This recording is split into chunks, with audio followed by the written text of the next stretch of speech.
you are. Come in, come in. I was just reading from a poetry collection Higgins sent me for Christmas. Well, rereading one particular poem over and over again.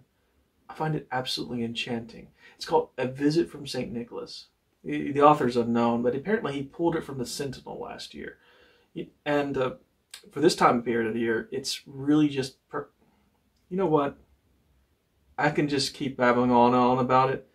It's not very long. Why don't I actually read this to you? Pull up a chair. Sit down.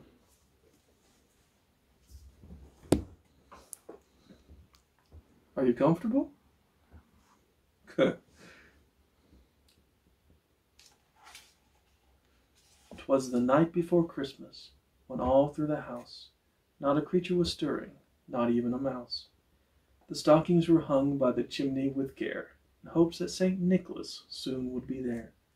The children were nestled all snug in their beds, while visions of sugar plums danced in their heads.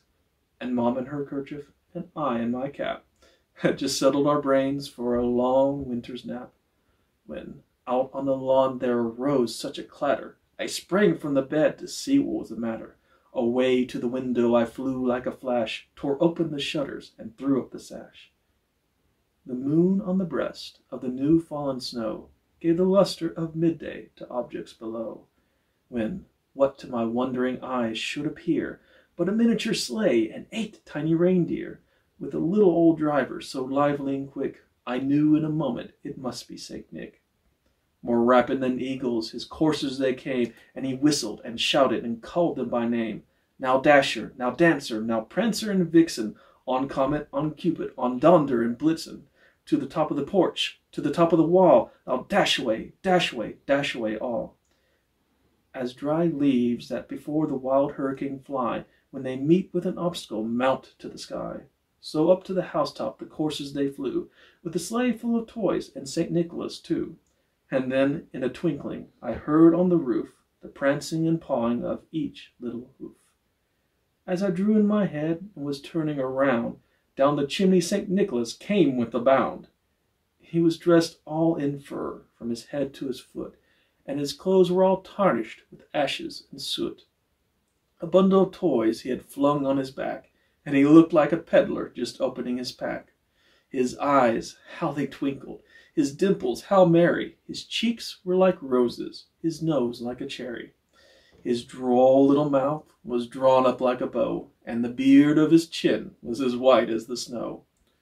The stump of a pipe he held tight in his teeth, and the smoke encircled his head like a wreath. He had a broad face and a little round belly that shook when he laughed like a bowl full of jelly. He was chubby and plump, a right jolly old elf, and I laughed when I saw him in spite of myself. A wink of his eye and a twist of his head soon gave me to know I had nothing to dread.